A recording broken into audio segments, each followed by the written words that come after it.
नमस्कार साथियों, स्वागत है आप सभी का मेरे चैनल सिर्फ आईएएस में। साथियों, जब एक आम आदमी को न्याय चाहिए होता है, तो वो सिर्फ एक ही चीज दैट इज कोर्ट का दरवाजा खटखटाता है। और उसमें जजों की जो भूमिका होती है वो बहुत इंपॉर्टेंट होती है, क्योंकि एक आम आदमी उन्हीं पे ही भरोसा करके अपनी पूरी जिंदगी में, चाहे उसने सही करा हो गलत करा हो, अपने हिसाब से न्याय मांगने की पूरी उम्मीद रखता है। लेकिन अगर हमें ये पता चले कि किसी जज के ऊपर ही भ्रष्टाचार का आरोप लग गया है, तो ये बारे में तो आम पब्लिक जो है, आम जनता जो है, उसका जो विश्वास है वो कहीं ना कहीं तो डगमगा जाएगा। बात किस चीज की हो रही है? साथियों, बात हो रही है जस्टिस यशवंत वर्मा की। ये दिल्ली हाई कोर्ट के जज हैं। दिवाली की रात की, सॉरी, होली की रात की बात है। मतलब आज तो पब्लिक में आई है, लेकिन ये बात पुरानी हो गई है, हफ्ते भर पुरानी है।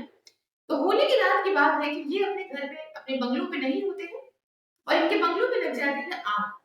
और उसी में ही इनके परिवारजन बुलाते हैं फायर ब्रिगेड को। तो जब फायर ब्रिगेड और लोग अंदर घुस के देखते हैं, तो ये देखते हैं कि इनके घर में बहुत सारा कैश है। बहुत सारा तो कितना सारा, अब ये तो कुछ पब्लिक में आया नहीं, लेकिन अगर बार काउंसिल और इधर उधर से डिटेल लेके माने तो करीब 15 करोड़ रुपए का कैश।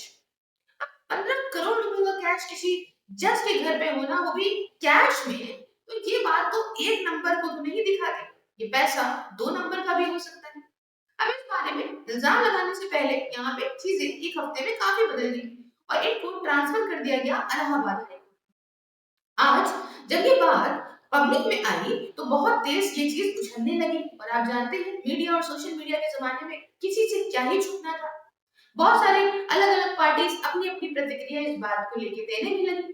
फिलहाल तो कॉलेजियम ने जिसको जिस 5 जिलों की कॉलेजियम है जिन्होंने ये डिसीजन लिया था कि इनका ट्रांसफर कर दिया जाए, उनमें से कुछ मेंबर्स ने ये भी बोला कि क्यों ना ये इस्तीफा दे दें, और अगर ये इस्तीफा नहीं देते हैं तो इनके लिए फिर इन हाउस इंक्वायरी करी जाए।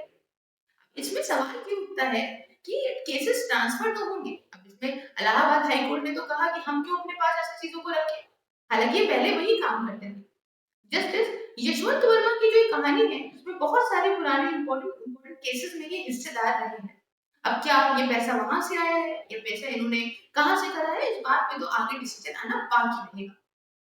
फिलहाल हम सुनते आए हैं जैसे कि अतुल सुभाष का केस रहा है, उसमें भी उन्होंने सीधा सीधा बताया था कि उस समय जज भी कह रहे थे हमको इतना इतना हमारा कमीशन दे दो, हम रख लेते हैं, जिसमें वो जज भी फंसी थी। तो क्या अगर इस तरीके से यहाँ पे न्यायाधीश खुद ही इन्वॉल्व होंगे भ्रष्टाचार में, तो एक आम आदमी उनसे क्या उम्मीद रखेगा? जो हम लोग, चाहे जज बैठी हो ना बैठी हो, कितने भी केसेस होते हैं, काम इंसान के, वो जाता है, चक्कर लगाता है। और एक बहुत ही ज्यादा चर्चा का विषय है जिसमें लोग कहते हैं कि मेडिकल, अगर आपको कोई एक्सपेंस करना है, या आपको कोई, अगर आप कोर्ट कचहरी के चक्कर लगाने लगे तो आप बर्बाद हो जाओगे। तो वो ऐसे ही नहीं कहते, उसमें भी यहाँ पे लोगों का कहने का एक तर्क होता है कि बहुत पैसा लग जाता है। वो पैसा कैसे लग जाता है? कोर्ट की फीस तो इतनी कोई ज्यादा होती नहीं, वकीलों और क्या पता जजेस में ही चला जाता। खैर, ये एक बहुत इंपॉर्टेंट पोजीशन होती है, इसको यूं ही नहीं खोनी चाहिए, यूं ही इस तरह से इसके ऊपर उंगली उठाना एक बहुत बड़ी बात है हमारे देश के। फिलहाल मैं इस पे कोई टिप्पणी नहीं दूंगी जब तक कि लिए कोई इसका डिसीजन नहीं निकल आता है। यहाँ पे हमारे लिए जो जानना जरूरी है वो ये है कि अगर सुप्रीम कोर्ट के किसी जज को अगर आपको हटाना है तो उसकी क्या प्रक्रिया होगी। देखिए साथियों, इन जजेस को इम्यूनिटी प्रोवाइड करी जाती है। इम्यूनिटी मतलब ताकि कोई भी व्यक्ति आगे इनके ऊपर कोई क्रिमिनल केस लगा के इनको ना फंसा दे, और ये अपना जो भी डिसीजन वगैरह ले वो बिल्कुल अनबायस होके लिए, बिना किसी निडर, मतलब डर वगैरह के लिए निडर होकर अपना डिसीजन लेना चाहिए। इसलिए इनको कुछ इम्यूनिटी होती है, इनके खिलाफ आप कंप्लेंट कर सकते हो। लेकिन अगर आप चाहते हो कि इनको रिमूव कराना, तो इसके लिए प्रोसेस काफी लेंथी होता है। इनको पहली चीज तो कुछ ग्राउंड्स पे ही रिमूव कराया जा सकता है, जैसे कि मिसबिहेवियर या इनकैपेसिटी। इस पे प्रॉपर इंक्वायरी होती है। फिर जो प्रेसिडेंट है वो एक ऑर्डर पास करते हैं, जो प्रॉपर एड्रेस करा जाता है दोनों ही हाउस ऑफ द पार्लियामेंट के द्वारा। उसे पास करा जाता है मेजॉरिटी, दोनों हाउस ऑफ द पार्लियामेंट के द्वारा by special majority. Special majority का मतलब total membership of the house जो प्रेजेंट है वोट कर रहे हैं, उसके अलावा यहाँ पे एटलीस्ट 2/3 जो मेंबर्स हैं वहां पे जो प्रेजेंट वोट कर रहे हैं वो यहाँ पे करें, ठीक है। Majority of the total membership and at least 2/3 of the total members present and voting. तो ये मैंने आपको बताया। कुछ चीजें और बता देती हूँ। रिमूवल अगर करना है तो कहाँ पे इस प्रोसेस की इनिशिएशन होगी, चाहे आप दोनों ही हाउस ऑफ पार्लियामेंट में कहीं पे भी कर सकते हो, चाहे वो अपर हाउस हो चाहे वो लोअर हाउस हो। उसके बाद क्या है कि पार्लियामेंट के अंदर एक मोशन पास होगा दोनों ही हाउस की तरफ से, फिर प्रेसिडेंट ऑर्डर निकलेगा जिसमें यहाँ पे एक बार ऑर्डर दोनों तरफ से मोशन पास हो गया तो यहाँ रिक्वायर्ड मेजोरिटी के साथ तो प्रेसिडेंट एक ऑर्डर इशू करेंगे जो है जो रिमूव करेगा जज को। तो मैम क्या आज तक अभी ऐसा हुआ है कि कोई जज को इम्पीच करा गया है? अभी तक ऐसा हमारे देश के अंदर नहीं देखा गया। ठीक है? तो ये मैंने आपको कहानी पुरानी बता दी।